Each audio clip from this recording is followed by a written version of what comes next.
News insight supported by Upakar चक्की fresh आटा खाएर त हेर्नुहोस्। प्लम्बर पाइप्स र फिटिङ टिकिरहन्छ चलिरहन्छ। स्वास्थ्य र शक्तिको लागि उपकार हनी।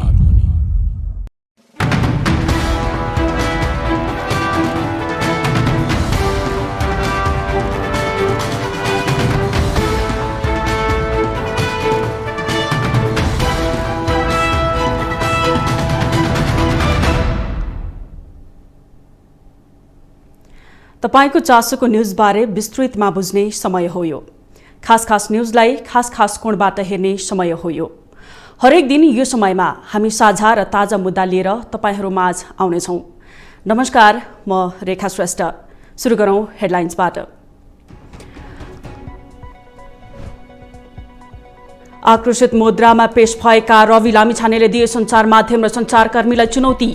उपप्रधानमन्त्री र गृह मन्त्रालय गुमाउनु पर्दा पीडा पोखेको पनि स्वीकार।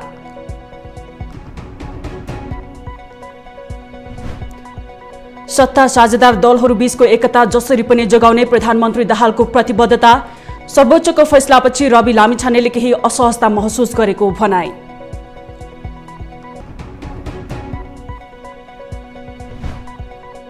कांग्रेसले देशलाई अस्थिरतातर्फ धकेल्न खोजेको एमाले अध्यक्ष ओलीको आरोप। प्रतिपक्षमा बस्नुपर्दा कांग्रेस पानी बिनाको माछा जस्तो भएको ओलीको जिकिर।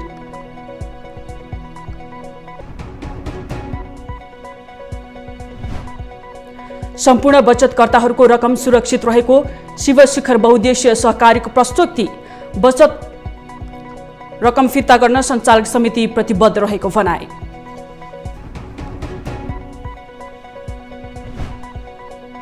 र 1 महिना लामो स्वस्थानी व्रतको समापन। साली नदीमा 30 लाख भक्तजन पुगेको अनुमान। 50 लाखको हाराहारीमा भेटी संकलन।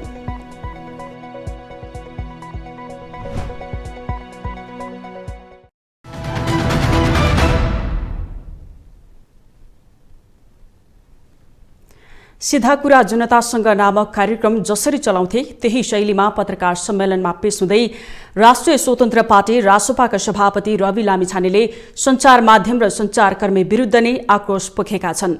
सञ्चारकर्मबाट नै उठेका लामिछानेले सबै तुस विभिन्न सञ्चार माध्यम र सञ्चारकर्मीमाथि पोख्दै सरकारबाट आफ्ना मन्त्रीहरूलाई फिर्ता पनि बोलाएका छन्। सांसद, उपप्रधानमन्त्री र गृहमन्त्री पद खुस्किएको झोकमा पनि आफू रहेको स्वीकार्दै लामिछानेले आरोप लगाए जति सबैको पोल खोल्ने र कमजोरी खोतल्ने प्रयास पनि गरे। एक रिपोर्ट। सरकार र सञ्चार माध्यम दुवैमाथि तीर चलाएका रवि लामिछानेले भने चाहिँ अब उनको यात्रा झनै सहज भने छैन। सरकारबाट फिर्ता हुने तर समर्थन कायम राख्ने निर्णय गरेका लामिछानेले मागेको मन्त्रालय गृह नपाउँदा पनि सरकार छाडेको प्रश्न छ। उनी आफैले यो स्वीकारे पनि, तर यो मुलुक र मुलुकका राजनीतिका लागि कति महँगो पर्छ भन्ने उनले पटक्कै सोचेको देखिएन। आफू गृहमा गएर राम्रो कामको सुरुवात गर्न खोज्दा सबैको तारो बनेको दाबी पनि उनले गरे। देशको उपप्रधान तथा गृह मन्त्रालयमा हुँदाखेरि त मैले केही पनि गर्न सकिनँ भने अलरेडी बाहिर आएको डकुमेन्टमा मैले के गर्न सकुला र? म गृह मन्त्रालय यस कारण हो चाहन्थेँ। म फेरि एकदम गृहमन्त्री चाहिए पनि होइन, मलाई भएको भए मलाई हुन्थ्यो त्यो पनि भन्दिनँ। म आश त थियो नि, मलाई किन हुँदैन, राखिहाल्छ कि भन्ने आश त थियो, नभएको होइन। तर मैले यति कुरा तपाईँलाई इमान्दारीपूर्वक भन्नुपर्छ कि गृह मन्त्रालयमा बसेर हामीले प्रत्येक दिन, यहाँ प्रतिभा हुनुहुन्छ, दीपक हुनुहुन्छ, उहाँलाई सोध्नुहोस् त, प्रत्येक दिन 12 वर्ष 13 वर्ष धाएको मान्छेलाई 12 मिनटमा हामीले काम सल्भ गरेर जान्थ्यौँ। म त्यो लोभको लागि गृह मन्त्रालय जान चाहन्छु। अहिले यति गाली गर्दा पनि फेरि बोलायो भने जान्छु पद लोलुप भएर होइन, काम गर्नको लागि छु। के काम गरेको छु म देखाइदिन्छु तपाईँलाई। जिन्दगीभरि मान्छे दौडेको मान्छेलाई हामीले सहयोग गर्नको निमित्त हामीले 12 वर्ष खटेको मान्छेलाई 12 मिनटमा त्यहाँ काम गर्ने सुरक्षाकर्मीहरूलाई गएर सोध्नुहोस् त, उनीहरूले भन्छन् कि हामीले कसरी काम गर्यौँ। आफूले भन्न चाहेको कुरा भन्न नहिचकिच्याउने प्रवृत्तिका लामिछानेले चितवनबाट पुनः जितेर नआएसम्म कुनै पनि पद नलिने घोषणा गरे। पूर्व गृहमन्त्री भए बापत कुनै पनि सुविधा नलिने घोषणा समेत गरेका लामिछानेले जुनसुकै सवालमा पनि आफ्नो जिद्दी र अडानलाई माथि राख्ने प्रयास पत्रकार सम्मेलनमा गरिरहे। मेरो अपराधको विषयमा मैले केही चिज गरेको हो। म आमाको काखमा फर्किएको मान्छे हुँ। यो देशमा के मान्छे बाकसमा मात्र फर्केर आउनुपर्ने हो? म बाकसमा फर्किएको होइन, म सास लिएर फर्किएको हुँ, आँट गरेर फर्किएको। यो देशमा केही गर्छु भनेर यिनको कामले, व्यवस्थाले हिजो यो देशमा युद्ध चलेको थियो। म पनि अनेकौँ हजारौँ लाखौँ युवाहरू जस्तै आफ्नो भविष्य खोज्दै विदेश गएको हुँ। फर्केर आउँदा पनि मलाई एकदमै धेरै अपमानित गरेका कारणले म त्यो अपमान सहन नसकेर फर्किएर फेरि विदेशै गएको हुँ। नागरिकताको विषयमा पनि उनले आफ्नो तर्फबाट भएको कमी कमजोरीलाई स्वीकार गरे। तर सञ्चार माध्यममा भनिए चाहिँ स्वार्थ बाजिने गरी आफूले कुनै काम नगरेको दाबी उनको थियो। यो देशका कतिपय सांसद र मन्त्रीहरूको मुद्दा हेर्न ढिलाइ गर्ने गरेको अदालतले आफ्नो मुद्दा हेर्न भने 1 मिनेट पनि ढिला नगरेको गुनासो पनि लामिछानेको थियो। चितवनवासीहरू मेरा कारणले तपाईँहरूलाई दुःख भयो, फेरि दुःख हुने गएको छ। पटक पटक तपाईँले दुःख पाउनु भएको छ। म मेरो सामान्य त्रुटिका कारणले हुनु गएको दुःखमा म क्षमा चाहन्छु। होला मेरो नागरिकतामा प्रश्न होला, मेरो नागरिकता उहाँहरूलाई फर्जी नै लाग्यो होला। के देशको सबैभन्दा बढी मतान्तरले जितेको म र सबैभन्दा बढी भोट मतान्तरले जिताउने त्यहाँका भोट हाल्ने आदरणीय चितवनवासी जनताहरूको नागरिकता पनि फर्जी थियो? मुलुकका लागि आफू मारिन पनि तयार रहेको भन्दै सभापति लामिछानेले आफूलाई भगवान गौतम बुद्धको प्रयास र प्राप्त सफलताबाट प्रेरणा मिलेको भन्दै आफ्नो लक्ष्य पूरा नभएसम्म पछाडि फर्केर नहेर्ने बताए। निकै आक्रोशित भएर पेश भएका लामिछानेले आक्रोशमा पत्रकार सम्मेलनमा आफ्नो भनाई टुङ्गाएका थिए। सरकारबाट बाहिरिने निर्णय सुनाएसँगै राष्ट्रिय स्वतन्त्र पार्टीका सभापति रवि लामिछाने मिडियाप्रति खनिएका छन्। उनले आफू विरुद्ध लागि परेका मिडियाको नामै लिएर स्वार्थ बाजिने काम गरेको आरोप लगाए। हेरौं रविको आरोपको चाङहरू। मैले स्पष्ट रूपमा 4 वर्ष अगाडि भनिसकेको कुरा त्यही चिज हेडलाइन बनेको भने 12 जना मान्छे 12 भाइ पत्रकार जम्मा गरेर घरि एउटाले एकातिरबाट घरि अर्कोले अर्कोतिरबाट घरि अर्कोले अर्कोतिरबाट यति धेरै प्रहार एउटा मान्छेको लागि जसले 4 वर्ष अगाडि सार्वजनिक रूपमा भनिसकेको छ। अनि मलाई गृह मन्त्रालय मैले आफूले म गृह मन्त्रालयमा म जानुपर्ने छ, मै जान्छु, मै गृहमन्त्री भएर जान्छु भनेर भनेको कहीँ कतै तपाईँले देख्नुभयो, सुन्नुभएको छ, लेखेको छु मैले कतै? हाम्रो पार्टीको तर्फबाट के भनिएको छ भने हामी सम्झौता हुँदा हामीले कुराकानी गर्दाखेरि हाम्रो पार्टीको भागमा परेको त्यो पावर सेयरिङमा गृह मन्त्रालय हामी यहाँ भएको हुनाले हाम्रो पार्टीमा ल्याउने हो, पार्टीले कसलाई पठाउने भनेर निर्णय गर्छ। हामीले बोलेको त्यति हो, बाँकी ककसले बोले, ककसलाई प्रभावित गर्न खोजे, त्यसमा मेरो कुनै पनि रुचि छैन। निरन्तर हेडलाइन कन्फ्लिक्ट अफ इन्ट्रेस्टको राम्रो व्याख्या गर्ने नै हो भने गरौँ त। आज कन्फ्लिक्ट अफ इन्ट्रेस्टको व्याख्या गरौँ। ल आउनुहोस्, कन्फ्लिक्ट अफ इन्ट्रेस्टको व्याख्या गरौँ। नेपाली मिडियाको कन्फ्लिक्ट अफ इन्ट्रेस्टको व्याख्या गर्ने आँट त कसैलाई छैन। किनभने ओहो कान्तिपुरलाई चलायो भने त मार्छ, ढालिदिन्छ, सिद्ध्याइदिन्छ। कान्तिपुरले सिद्ध्याइदिन्छ। ओहो अनलाइन खबरलाई ओहो अनलाइन खबर मार्छ, चलाइन्छ, सिद्ध्याइदिन्छ। उसले नभएका कुराहरू निरन्तर रूपमा ओहो सेतो पार्टी हुन्न, ओहो अमित ढकालले त यत्रो आर्टिकल लेखेर बर्बाद पारिदिन्छ, यसलाई यसरी बुझ्नुहोस् भन्छ। ऊ हामीलाई बुझ्न दिँदैन, तपाईँले बुझ्ने होइन, उसले भने यसरी बुझ्नुपर्छ, यसलाई यसरी बुझ्नुहोस् भन्नुहुन्छ उहाँ। हामीले बुझ्न पाइँदैन। गलत शीर्षक राखेर गलत, अनि त्यही समाचार, त्यो समाचार त लेखियो गृह मन्त्रालयको रविको पद लोलुप रवि भनेर लेखियो। अनि त्यही चिज विद्वान साथीहरूले ट्विटरमा बसेर हेर्नुहुन्छ, हेर पद लोलुप यो पनि यस्तै भएछ। त्यो पत्रिका आफै उसले इन्ट्रेस्टमा लेखेको छ कि त्यसले साम्रोसँग लेखेको छ भन्ने कुरो त हामीसँग छैन। अनि माननीय सांसदहरूले आज पत्रिकामा आएको छ, आज अनलाइनमा आएको छ, त्यो अनलाइनमा के आएको छ? सत्य आएको छ, सही आएको छ? ल कन्फ्लिक्ट अफ इन्ट्रेस्टको कुरा गरौँ। आज कन्फ्लिक्ट अफ इन्ट्रेस्टको कुराकानी गरौँ। पावर भनेको कि नेपालको मिडियालाई रिजाएर मात्र पावर गेन गर्ने, नेपालको मिडियालाई नेपालको मिडियाले चाहे मात्र चलाउने? देश चलाउने हो भने चुनाव लड्न आउनुहोस्, चितवन 2 मा मसँग चुनाव लड्न आउनुहोस्। कैलाश सिरेवा आउने हो कि रामेश्वर थापा आउने हो कि अमित ढकाल आउने हो कि शिव गाउँले आउने हो कि को आउने हो, चुनाव लड्न आउनुहोस्। देश तपाईँले चलाउने होइन, तपाईँले आफ्नो मिडिया चलाउने हो। इथिक्स तपाईँहरूलाई पनि लाग्छ, मलाई मात्र इथिक्स लाग्दैन। अदालतलाई प्रभाव पार्न एउटै कुरा 4 चोटि 5 चोटि निरन्तर तपाईँले लेख्नु भएको छ। Okay, now conflict of interest. 2072 साल मङ्सिर 26 गते शनिबार बिहान माइतीघर मण्डलामा 6261 नम्बरको भक्सवागन कम्पनीको सेतो रङको निजी कार दुर्घटना हुँदा त्यसमा सवार 4 जना घाइते भएका थिए। कार सडकमा उत्तानो परेपछि मर्निङ वाकमा निस्केका सर्वसाधारणले प्रहरीलाई कारमा लगेर युवा युवतीलाई उद्धार गरेर नर्विक अस्पताल लिएर गए। यो गाडी कसको थियो थाहा छ तपाईँलाई? काहीँ प्रहरीमा भेट्नुहोस्, कोही हुनुहुन्छ तपाईँहरू त यत्रो क्यामेरा हेर्नुहोस् त, उभर्ता पत्रकार, यो देशको चौथो अङ्ग तपाईँ। त्यो गाडी कसको थियो थाहा छ तपाईँलाई? थाहा थियो, धेरैलाई लुकाइयो, गर्न सक्नु भएन। त्यो डर कार कान्तिपुर मिडिया ग्रुपको नाममा थियो। चालक कैलाश सिरेवाका जेठा छोरा सम्भव सिरेवाले चलाएका थिए। घटना सामसुम भयो। एउटा राजाको छोरो पारसले, पूर्व राजाले त म हेलमेट लिएर गर्दाखेरि त हुन्थ्यो भने अहिले हामीले नव राजा बनाएको उहाँलाई। यो अपराध गाडीका तस्बिरहरू हामीसँग छन्, यो कसले लुकायो, किन लुकायो, कसले लुकायो, यसको खोजी गर्न कसैले सक्छ? हुन्न। कैलाश सिरोया सिद्ध्याइदिन्छ, तपाईँलाई सिद्ध्याइदिन्छ कैलाश सिरोया। चल्नुहुन्न, कसैले विज्ञापन दिइहाल कान्तिपुर सिद्ध्याइदिन्छ। रवि लामिछाने त्यस्तो कमिडिया या कसैसँग डराउँदैन। Note it down. राष्ट्रिय स्वतन्त्र पार्टी कसैको प्रभावमा पर्दैन। Note it down. यदि इमानका साथ काम गर्दै हिँड्दा कसैले सिद्ध्याइदिन्छ भने सिद्धिन तयार छ, तर यो तपाईँहरूले लुकाएर राखेको चिजलाई अब म लुकाएर राख्न सक्दिनँ। यो देश मिडियाले चलाउने होइन, मिडियाले मिडिया चलाउने हो, देश नेताहरूले चलाउने हो, चुनाव लडेर आउने हो। हरेक पार्टीका मान्छेहरू डराउँछन् एकजनासँग। म तपाईँलाई स्पष्ट रूपमा देखाउन चाहन्छु, यो कुरा म तपाईँलाई आज बताउन चाहन्छु। कन्फ्लिक्ट अफ इन्ट्रेस्ट, उहाँहरू किन मलाई गृहमा राख्न चाहनुहुन्न थियो, कन्फ्लिक्ट अफ इन्ट्रेस्टको इतिहास एकवटा कुरा म तपाईँलाई बताउन चाहन्छु। त्यसपछि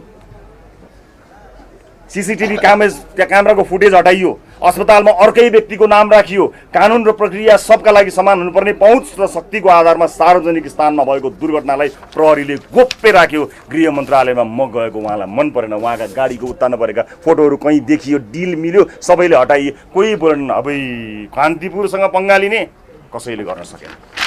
कन्फ्लिक्ट अफ इन्ट्रेस्ट, प्रहरीमा कन्फ्लिक्ट अफ इन्ट्रेस्ट। कोरोना कालको एउटा घटना पनि सुनाउँछु म तपाईँलाई। कान्तिपुरको अध्यक्ष निर्देशक कैलाश सिरोयाले अगस्त 27, 2020 मा एउटा ट्विट गर्नुभएको थियो। सोल्टी होटलसँग जोडेर उनको बारेमा सामाजिक सञ्जालमा जुन गाईगुई चलेको थियो गम्भीर प्रकृतिको थियो, गाईगुई थियो। सायद कुनै महिलाले उहाँलाई दुर्व्यवहार गर्नुभयो होला, उहाँ दुर्व्यवहारमा पर्नुभयो होला। यसबारे प्रहरीले कुनै अनुसन्धान त गरेन नै, तर त्यो ट्विटमा भनिए जस्तो सिरोयाले उजारी कहाँ र कहिले दिएका हुन् त्यसबारे केही कारबाही भयो कि भएन अहिलेसम्म कसैलाई पनि थाहा छैन। उनले मलाई सोल्टी होटलसँग जोडेर, यहाँ गम्भीर विषय थियो यो, कसैले खोज्दैन। हामी कान्तिपुर ऊ त छापिदिन्छ नि त, रविको पासपोर्ट यति जेल हुनसक्छ, अनैतिक यतिचोटि आएका थिए, इमिग्रेसनको रिकर्डले राखेका छन्। अब त्यो हाल्ने बित्तिकै त अदालतले हेऱ्यो, ओहो न्यायाधीशले त त्यही पत्रिका हेर्यो। भित्री मधेसमा ती पत्रिकाहरू जाँदैनन्, जनताको दुःख त्यहाँ जाँदैन। त माफ गर्नुहोला पत्रकार साथीहरू, तपाईँको पत्रकारिताले तपाईँको साउलाई स्थापित गर्यो, नेपाली जनताको मुद्दा स्थापित गरेन। हामीले नेपाली जनताको मुद्दा स्थापित गर्न हामीले। अब तपाईँलाई यो लाग्ला यो मन्त्री फुस्किएको आक्रोशले यो आक्रोशित भयो भनेर, म भित्र यो पहिल्यै किन भनिनस् भनेर भन्नुभयो होला। मैले पहिला खोजिनँ, पहिला मैले इन्ट्रेस्ट पनि राखिनँ। अहिले केही नाराबाजी नगर्नु होला, सुन्नु होला है, तर खोजी गर्नु पर्यो। यदि त्यो उजुरी उहाँले दिनुभएको भने त्यो उजुरी कहाँ गयो, त्यो कुन प्रकारको थियो? अनि नेपाली मिडियाले सधैँ मान्छे तर्साएर एउटा अदबमा राखेर मात्र चलिरहने, हामी त्यसो हुन दिँदैनौँ, त्यो हुन गएको छैन। स्वार्थबाजीको समाचार भन्नुभयो तपाईँले, कन्फ्लिक्ट अफ इन्ट्रेस्ट, मेरो कन्फ्लिक्ट अफ इन्ट्रेस्टको कुरा गरौँ तपाईँलाई। अजय सुङ्गार्मीको एउटा काण्डमा कान्तिपुरमा प्रकाशित समाचारमा हुँदै नभएको सिआइबीको प्रतिवेदनलाई आधार मानेर समाचार लेखिएको थियो, जुन अदालती कागजातबाट पुष्टि हुन्छ। काठमाडौँ जिल्ला अदालतले गरेको फैसलाको अंश यहाँ म तपाईँलाई पछि बाँडिदिउँला, त्यहाँ हेर्नुहोला। सुमारी आफैले पत्रकार सम्मेलन मार्फत के भनेको थियो, नेपालमा अहिले प्रचलित तर खासै चर्चामा नआएको आर्थिक पदावली गोल्डेन सेयर छ।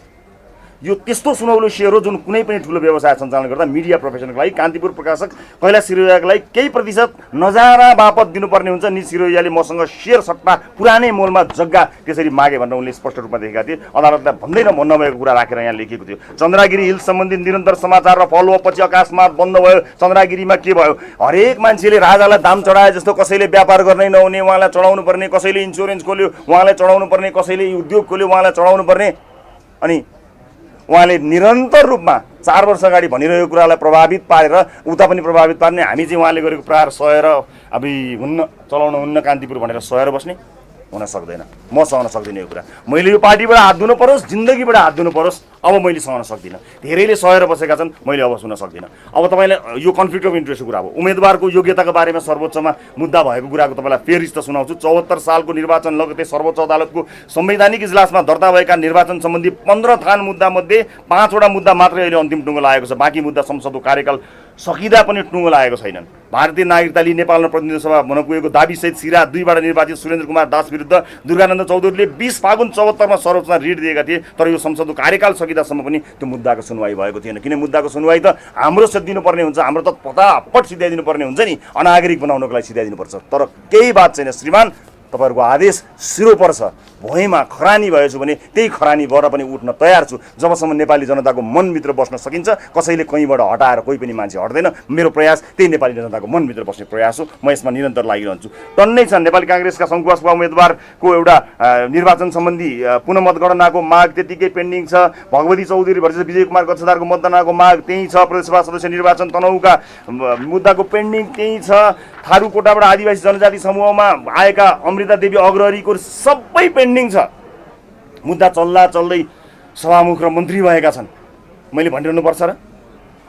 हरेक चिज रहेको छ भने कन्फ्लिक्ट अफ इन्ट्रेस्टको व्याख्या मैले मात्र ध्यान दिनुपर्ने हो र?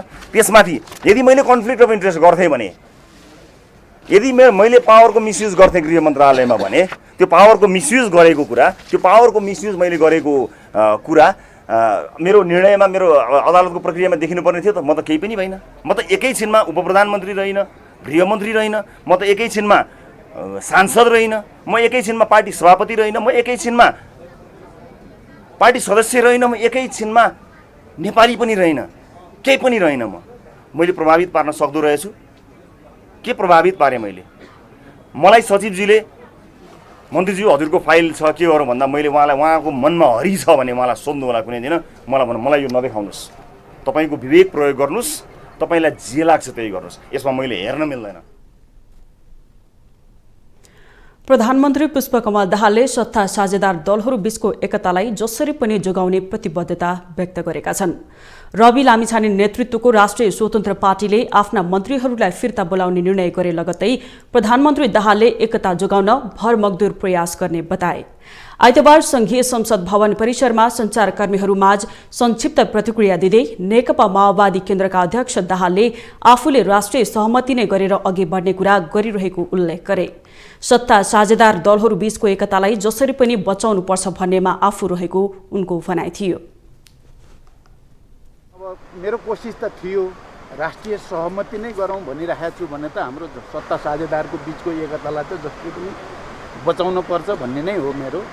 अदालतको निर्णयपछि पक्कै पनि उहाँहरूलाई अलि असहज त भएकै थियो। अब उहाँसँग फेरि भेटेर कुरा गर्छु। सर्वोच्च अदालतको फैसलापछि राष्ट्रिय स्वतन्त्र पार्टीलाई केही असहजता भएको आफूले अनुभूति गरेको उल्लेख गर्दै प्रधानमन्त्री दाहालले त्यस्ता अप्ठ्यारालाई छलफल गरी हल गर्ने बताए। नेपाली कांग्रेसप्रति निरन्तर असन्तुष्टि पोख्दै आएका नेपाल कम्युनिस्ट पार्टी एमालेका अध्यक्ष केपी शर्मा ओलीले कांग्रेस राजनीतिलाई अस्थिर बनाउने तर्फ लागेको आरोप लगाएका छन्। आइतबार बसेको प्रतिनिधि सभा बैठकमा विशेष समय लिएर बोल्दै अध्यक्ष ओलीले कांग्रेसले सत्ता नपाउँदा पानी बिनाको माछो जस्तो भएको आरोप लगाए। उनले कांग्रेसलाई प्रतिपक्षीको परिचय सकस भएको जिकिर गर्दै अस्थिरताको राजनीतितर्फ लागे नेपाली कांग्रेसको लागि त्यो प्रत्युत्पादक हुने चेतावनी दिए।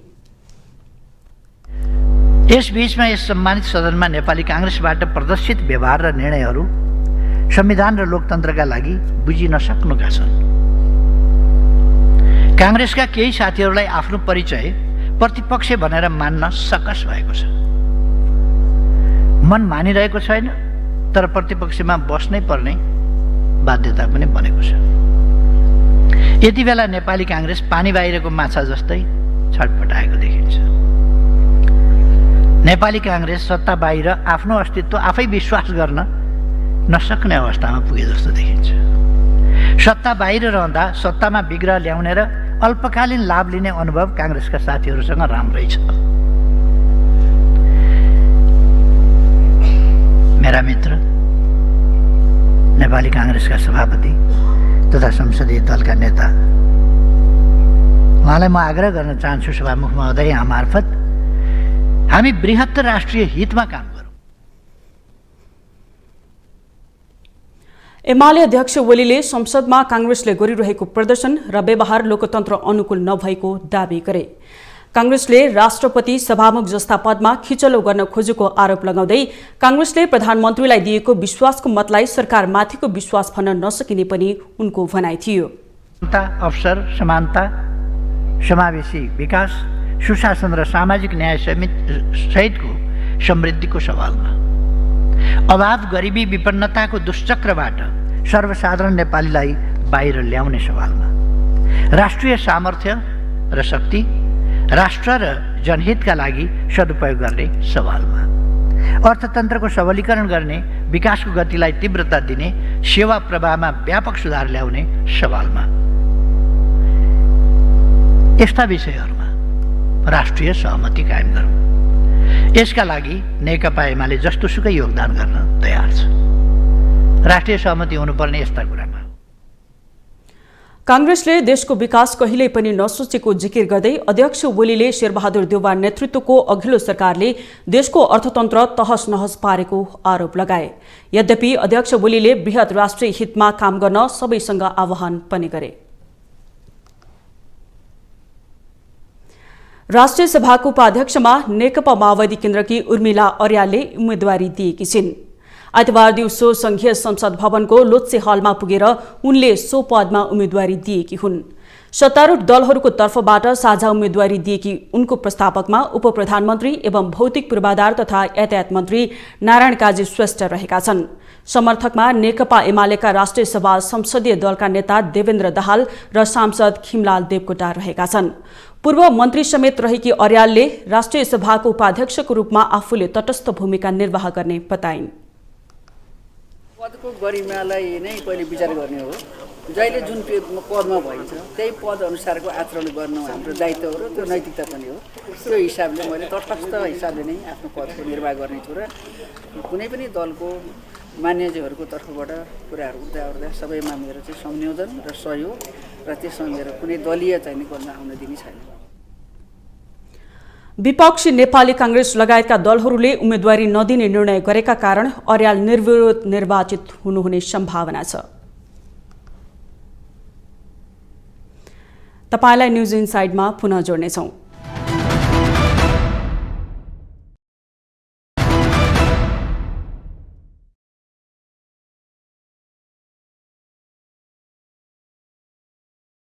हिमालय शमशेर जबराको निधन भएको छ। राणाको 95 वर्षको उमेरमा आइतबार बिहान निधन भएको हो। विगत 5 वर्षदेखि पार्किन्सन्स रोगबाट पीडित राणाको पछिल्लो समय थापाथलीको एक अस्पतालमा उपचार हुँदै थियो। सन् 1928 मा स्वस्थानी पूर्णिमाकै दिन जन्मिएका राणाको स्वस्थानी पूर्णिमाकै दिन निधन भएको उनको परिवारजनले बताएका छन्। तत्कालीन राजा महेन्द्रले राणालाई नेपाल राष्ट्र बैंकको गभर्नर नियुक्त गर्दा उनको उमेर 29 वर्षको थियो। यस अर्थमा नेपाली नोटमा गभर्नरको रूपमा हस्ताक्षर गर्ने राणा पहिलो गभर्नर हुन्। प्रजातन्त्र प्राप्तिपछि उनी देशको पहिलो अर्थसचिव पनि नियुक्त भएका थिए। हिमालय शमशेर तत्कालीन प्रधानमन्त्री श्री तीनदेव शमशेरको पनाती भएको कारण 16 वर्षमै उनले कर्णेल उपाधि पाएका थिए। नेपालको अर्थव्यवस्था र बैंकिङ क्षेत्रमा उनले चलाएको र बसाएको तिथि अझै कायम छ। शिवशिखर बहुद्देश्य सहकारी संस्थाले सम्पूर्ण बचतकर्ताहरूको रकम सुरक्षित रहेको जनाएको छ। उसले आफ्ना सबै सदस्यलाई नआत्तिन आग्रह गर्दै बचत रकम फिर्ता गर्न सञ्चालक समिति प्रतिबद्ध रहेको उल्लेख गरेको छ। एक रिपोर्ट। शिवशिखर सहकारीलाई जोडेर विभिन्न सञ्चार माध्यममा प्रकाशित समाचारले आफूहरूको गम्भीर ध्यानकर्षण भएको भन्दै शिवशिखर सहकारीको सञ्चालक समितिले सहकारीप्रति रहेको विश्वास नगुमाउन आग्रह गरेको छ। सहकारीले एक विज्ञप्ति जारी गर्दै सम्पूर्ण बचतकर्ताको रकम सुरक्षित रहेको उल्लेख गरेको छ। सहकारीले सबैको बचत रकम फिर्ता गर्न सञ्चालक समिति प्रतिबद्ध रहेको जनाउँदै एकै पटक धेरै शेयर सदस्य बचत फिर्ता लिन आउँदा देशभरि नै सहकारीलाई बचत फिर्ता गर्न केही असहज भएको पनि विज्ञप्ति मार्फत प्रश्न पारेको छ। केही समयदेखि बैंकहरूले निक्षेपमा बढाएको ब्याज र केही सहकारीहरूको भुक्तानी दिन नसकी सटर बन्द गरेको अवस्थामा चाहिँ अहिले समग्र सहकारीमा अप्ठ्यारो परेको स्थिति छ। सदस्यहरू एकैपटक भुक्तानी माग्न आएको बेलामा सहकारीले दिन नसकेको अवस्थामा केही समस्या परेको छ। यसले गर्दा चाहिँ सबै सहकारीहरूलाई बचत भुक्तानीमा चाप पर्न गएको र बजारबाट आउने असुली सङ्कलन र फिर्ताको अनुपात नमिलेको कारण चाहिँ सहकारीहरूमा चाप बढ्न गएकोले केही समस्या परेको छ। बचतकर्ताहरूलाई हामी विश्वस्त हुन कसरी आग्रह गर्दछौँ भने हामीले साना तथा मझौला व्यवसायमा लगानी गरेको डिपार्टमेन्ट स्टोरमा लगानी गरेको भएकोले हामीले अनुचित कार्य गरेका छैनौँ। यसको लागि चाहिँ हामीले समय मिलाएर अहिले केही प्रेसर भएको कारणले केही समय मिलाएर चाहिँ त्यो कर्जाको रिपेमेन्टमा हामीले फोकस गरेका छौँ, कर्जा असुलीमा एकदमै फोकस गरेका छौँ। त्यसले बिस्तारै बिस्तारै हामी चाहिँ उहाँहरूलाई बचत फिर्ता गर्दै लैजाने प्रतिबद्धता जाहेर गर्दछौँ। हामी सम्पूर्ण सदस्यहरूलाई चाहिँ आफू संयमित भई हामीलाई काम गर्ने अवसर दिनुहुन हार्दिक अनुरोध गर्दछौँ। हाम्रा भाइ बहिनीहरू, हाम्रा जति पनि सेवा केन्द्रहरू छन् उहाँहरूलाई चाहिँ कुनै किसिमको दबाब नदिनु हुन पनि आग्रह गर्दछौँ र संयमित रहेर आफ्नो धैर्यता प्रकट गरिदिनु हार्दिक अनुरोध।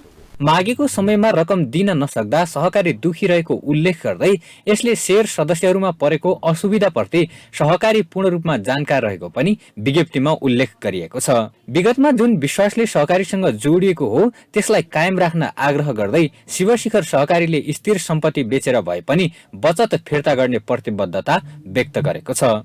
हामीसँग भएका स्थिर सम्पत्ति बेचेर हामीसँग भएको बजारको कर्जा लगानीहरू उठाएर र हामीले लगानी गरेको डिपार्टमेन्ट स्टोरको दैनिक आउने सेल्सहरू सबै चिजलाई फन्ड म्यानेज गरेर भए पनि हामी तपाईँको बचत फिर्ता गर्नेछौँ। हामीले सहकारीमा देखिएको समस्या समाधान गर्ने प्रयत्न गरिरहेका छौँ। यसका लागि हामीलाई केही समय लाग्नेछ।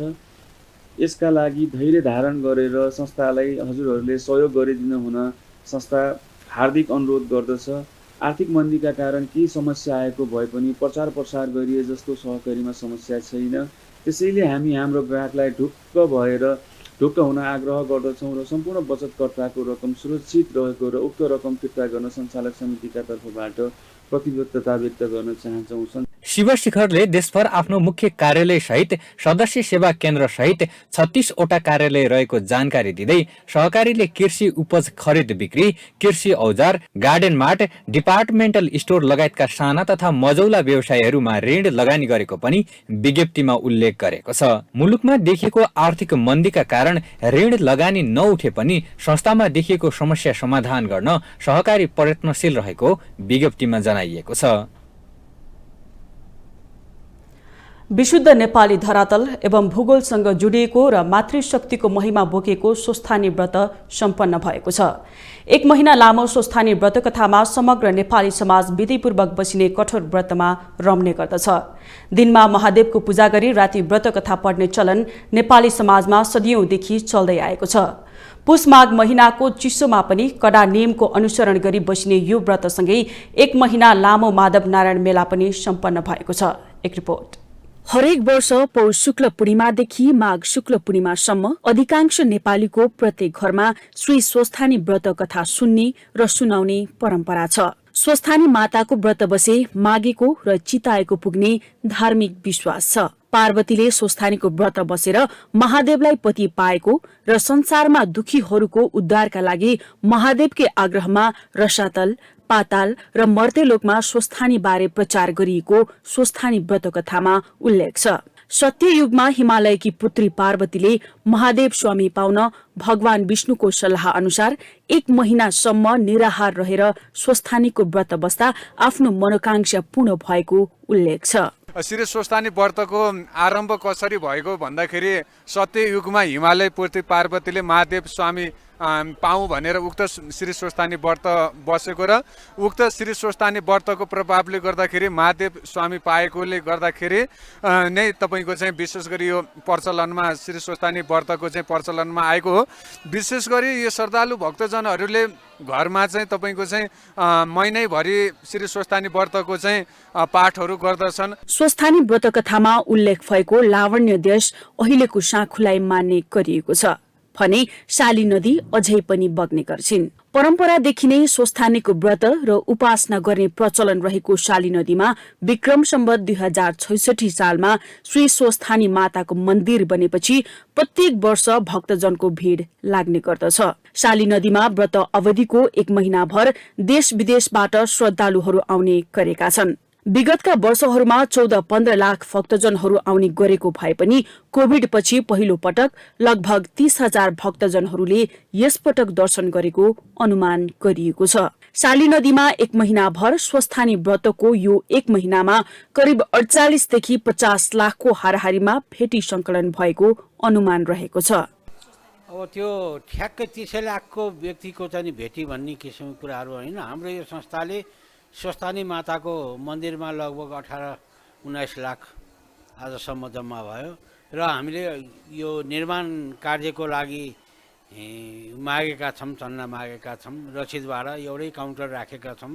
त्यो काउन्टरबाट 15-20 लाख गर्दाखेरि अहिले लगभग चाहिँ नि हाम्रो चाहिँ नि यो संस्थाले 48 लाख आजसम्म 48 भरे भन्दाखेरि 50 लाख पुग्ला त्यति चाहिँ नि सङ्कलन हुन्छ। तर यो छुट्टै छ, तल र माथिको छुट्टै छ। यो रकमलाई हामीले निर्माणकै अहिले कार्यहरू सकेको छैन। जस्तो अखण्ड ज्योति भवन बनाउनलाई अझ मलाई 1 करोड रुपियाँ लाग्दैछ। त्यसलाई टिके झ्यालहरू तामाको छानो हाल्ने चाहिँ नि हाम्रो निर्णय भएअनुसार त्यो बरु 2 वर्ष लाग्ला, 3 वर्ष लाग्ला।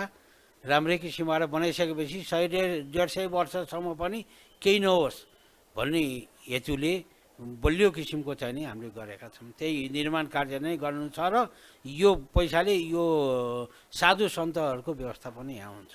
स्वस्थानीमा कसैले पनि अभिमान गर्न नहुने र कसैको अवहेलना गर्न नहुने जस्ता नैतिक शिक्षा पनि समेटिएको छ। मातृशक्ति महिमा गाइएको स्वस्थानीमा नेपालको गुह्येश्वरी, पशुपतिनाथ, श्लेषमान्तक वन, किरातेश्वर महादेवको स्थापना, गोकर्ण र शाली नदीको महिमा विशेष रूपमा वर्णन गरिएको छ। 1 महिना लामो श्री स्वस्थानी व्रत कथाको आइतबार समापन भएको छ।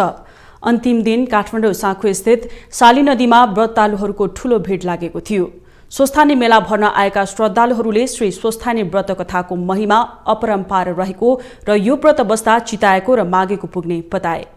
श्रद्धा र निष्ठाको यो व्रत नेपाली समाजमा जुगौंदेखि निरन्तर रहँदै आएको छ। हिन्दू धर्मावलम्बीहरूमा पनि यो व्रत नेपाली बाहेक अन्यले बस्ने गरेको पाइँदैन। स्वस्थानी व्रतको महिमा र व्रतको बारेमा श्रद्धालुको धारणा उहाँहरूकै शब्दमा। आस्थाभन्दा अब यथावतै जस्तो लाग्छ आफूलाई चाहिँ, त्यही विश्वास लाग्ने हो। एउटा विश्वास हो, देखेको होइन, अब विश्वास त हो नि सबै कुराहरू। एकदम मनमा आनन्द आउँछ होइन। स्वस्थानी भगवान भनेको हाम्रो धेरै ठुलो भगवान हो। आनन्द आउँछ मनमा। स्वस्थानी माताको हाम्रो परपूर्वकालदेखि नै होइन धेरै राम्रो विश्वास छ। उहाँले आफ्नो मनमा आँटेको कुराहरू पुर्याइदिनुहुन्छ। यस्तै हो। हामी चाहिँ यही पाती चढाउनलाई अनि यो माधव नारायणको पनि कति नाउँ चलेको अनि शाली नदीमा पूजा लाउने भनेपछि हामी विराटनगरदेखिको श्री स्वस्थानी परमेश्वरीलाई पाती चढाउन आएको। अहिलेसम्म भएकै छौँ। अब पूजा लाउन सुरु गरेको छ। यस्तो छ है हाम्रो अब समाजमै भनौँ न होइन। स्वस्थानी व्रतको अब जस्तै पार्वतीले स्वस्थानीको व्रत बसेर शिवजी पाए भने जस्तै छ नि, त्यस्तै हुन्छ। तैपनि अब आफ्नो मनले चिताएको पुग्छ भन्छन्, त्यही भएर स्वस्थानी माताको व्रत बसेर त्यही गरेको। स्वस्थानीलाई चाहिँ एकदम दुर्व्यवहार गरेर जुन गर्दाखेरि कति दुःख भोग्नुभयो नि उहाँले होइन। कतिसम्म कष्ट भएर चाहिँ एउटा भएर मुढा एउटा ढुङ्गाको मुढो जस्तो भएर लडेर चाहिँ बस्नुभयो नि होइन। हो एउटा कति रहेछ श्री स्वस्थानीको ममता, कति सत्यता रहेछ भन्ने कुरो श्री स्वस्थानीको जुन उहाँले नै त्यही जुन विषयवस्तुलाई चाहिँ उहाँले चाहिँ अङ्कार गर्नुभयो। पछि गएर ल मैले गल्ती गरेँ, भुल गरेँ, मबाट मलाई क्षमा गरिदिनुहोस्, म अङ्कार भएँ भन्ने हिसाबले चाहिँ उहाँले फेरि श्री स्वस्थानीको चाहिँ कथा सम्झेर चाहिँ महिना दिनसम्म चाहिँ उहाँले व्रत गरेर पूर्ण पहिलाकै जस्तो स्थितिमा उहाँ आउनुभयो नि होइन। र उहाँको नवराजसँग पनि भेट भयो, सासु बजाइ गोमासँग पनि भेट भयो र भने एउटा कथा चाहिँ उल्लेख हामीले स्वस्थानीमा सुनेका छौँ के। त्यही कारणले गर्दाखेरि पनि स्वस्थानी भनेको ठुलो हो एकदम। यो माघ महिनाको श्री स्वस्थानी भनेको हामीले सबैले चाहिँ एकदम ठुलो धर्म मान्नुपर्छ। त्रिभुवन विश्वविद्यालयले नियम विपरीत परीक्षा गर्न लागेको भन्दै स्थानीय तह 4थो वर्षका विद्यार्थीहरूले गरेको आन्दोलनलाई जारी राखेका छन्। त्रिवीले फारम भराए लगत्तै परीक्षा गर्ने तयारी थालेको भन्दै केही दिनदेखि विद्यार्थीहरू आन्दोलित छन्। 21 महिनासम्म परीक्षाफल प्रकाशित गर्न नसक्ने त्रिवीले निजी क्याम्पस सञ्चालकको डिजाइनमा क्यालेन्डर मिचेर परीक्षा तालिका सार्वजनिक गरेको विद्यार्थीहरूको आरोप छ। केही दिनदेखि शान्तिपूर्ण आन्दोलन मार्फत मागहरू राखे पनि सुनवाई नभएपछि अप्रिय निर्णय लिनु परेको विद्यार्थीहरूको जिकिर छ। त्रिभुवन विश्वविद्यालयले जुन किसिमको शैक्षिक सत्र क्यालेन्डर बिगारिरहेको छ सोभियुको निर्वाचनको नाममा, यो अत्यन्तै गैर जिम्मेवारी कुरा हो। विश्वविद्यालयका पदाधिकारी जुन ढङ्गले यहाँ रजगज गरिरहेका छन्, विद्यार्थीको भविष्यमाथि बिगार्ने खेलवाड गरिरहेका छन्। इक्जाम फर्म 7 गतेसम्म, 9 गतेबाट इक्जाम, यो काहीँ नभएको अहिलेसम्म नजिरै नभएको विषयवस्तु विश्वविद्यालयले चाहिँ विद्यार्थीको बिचमा ल्याइरहेको छ। यसअघि त्रिवीले परीक्षा फारम भरेको मितिले 35 दिनपछि मात्रै परीक्षा लिने गरी तालिका तय गरेको थियो। विश्वविद्यालय परीक्षा नियन्त्रण कार्यालय बल्खुद्वारा लिने 4 वर्षीय स्नातक तह प्रथम वर्ष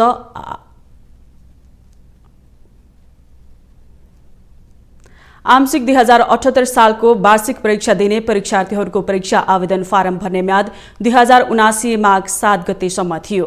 तर विशेष सूचना निकालेर माघ 15 गतेसम्म लम्ब्याइएको थियो। दिनको म्याद दिएको छ, त्यो बीचमा विद्यार्थीलाई जो परीक्षा दिनको निम्ति बाध्य पारेको छ यो चाहिँ गलत छ। विद्यार्थीहरूले आन्दोलन जारी राखे पनि त्रिवी परीक्षा नियन्त्रण कार्यालय भने कुनै प्रतिक्रिया जनाएको छैन। तपाईलाई न्यूज इनसाइडमा पुनः जोड्नेछौँ। नेपाल एथलेटिक्स संघ तथा माडी नगरपालिकाको संयुक्त आयोजनामा तेस्रो जुनियर राष्ट्रिय एथलेटिक्स प्रतियोगिता चितवनको माडीमा हुने भएको छ। चितवन जिल्ला एथलेटिक्स संघले आइतबार भरतपुरमा पत्रकार सम्मेलन गरी फागुन 11 देखि 13 गतेसम्म माडी नगरपालिकाको बसन्तपुर खेल मैदानमा राष्ट्रिय प्रतियोगिता हुन लागेको जनाएको हो। प्रतियोगितामा 7वटै प्रदेशबाट 135 महिला तथा पुरुष खेलाडी सहभागी हुनेछन्। प्रत्येक प्रदेशबाट हरेक विधामा 2 जना खेलाडी सहभागी हुने संघका जिल्ला अध्यक्ष मानबहादुर रजाली मगरले जानकारी दिए। त्यो प्रदेशभरि पनि कम्पिटिसन गराउनुहुन्छ उहाँले सिलेक्सन गरेर यसमा सहभागी खेलाडीले 26 विधामा 26 स्वर्ण, 26 रजत र 26 कांस्य पदकका लागि प्रतिस्पर्धा गर्नेछन्। प्रथम हुनेलाई 5,000, द्वितीय हुनेलाई 3,000 र तृतीय हुनेलाई 2,000 रुपैयाँ नगद पुरस्कार प्रदान गरिने आयोजकले जनाएको छ। विश्व एथलेटिक्सको नियममा रहेर प्रतियोगिता सञ्चालन गरिनेछ। ग्रामीण स्तरमा खेलाडी उत्पादन गर्ने तथा खेललाई पर्यटन र विकाससँग जोड्ने उद्देश्यले प्रतियोगिता आयोजना गर्न लागि बताइएको छ। प्रतियोगिता सम्पन्न गर्न 27,02,720 रुपैयाँ लाग्ने आयोजकको अनुमान रहेको छ। प्रतियोगितामा जुनियर राष्ट्रिय कृतिमानी खेलाडीलाई नगद 7,000 रुपैयाँ सहित सम्मान गरिनुका साथै एक जना उत्कृष्ट महिला पुरुष खेलाडीलाई ट्रफी तथा प्रमाणपत्र प्रदान गरिनेछ।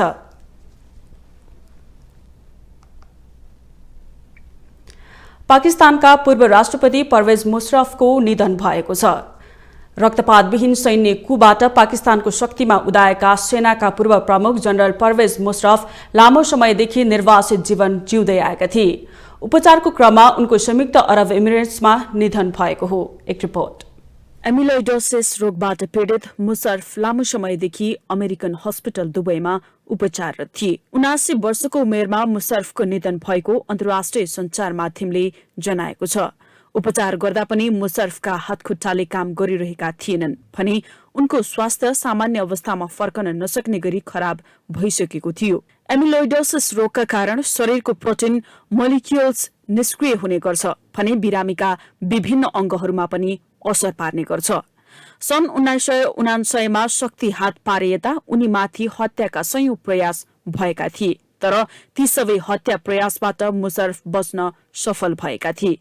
मुशर्रफको राजनैतिक दलले सन् 2008 को निर्वाचनमा पराजय भोगेको थियो।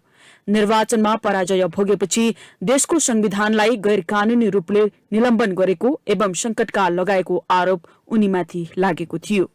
शक्तिमा उदाएको 20 वर्षपछि अदालतले मुशर्रफलाई संविधानको उल्लंघन गरेको भन्दै मृत्युदण्डको सजाय सुनाएको थियो। सेनामा लामो समय काम गरेपछि सन् 1998 मा उनलाई तत्कालीन प्रधानमन्त्री नवाज शरीफले सेना प्रमुखमा नियुक्त गरेका थिए। तर त्यसको 1 वर्षपछि मुशर्रफले देशको निर्वाचित सरकारलाई सत्ताबाट हटाउँदै शक्ति हातमा लिएका थिए। यो घटनापछि उनलाई सेना प्रमुख बनाउने प्रधानमन्त्री शरीफ विदेश पलायन भएका थिए। पाकिस्तानको राजनीतिमा रक्तपातविहीन सैन्य कुको रूपमा यो घटनालाई लिने गरिन्छ।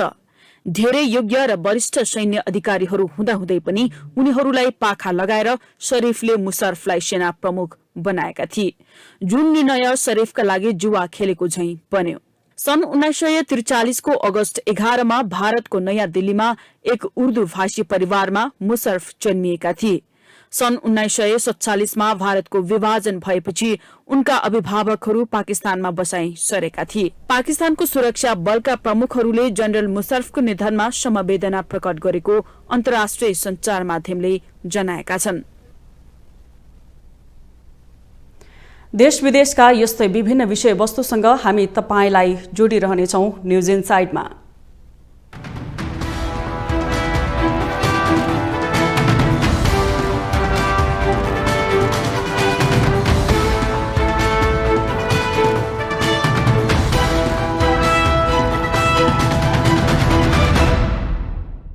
News inside supported by Upakar Chakki fresh आटा खाएर त हेर्नुहोस्। प्लम्बर पाइप्स र फिटिङ टिकिरहन्छ चलिरहन्छ। स्वास्थ्य र शक्तिको लागि उपकार हनी।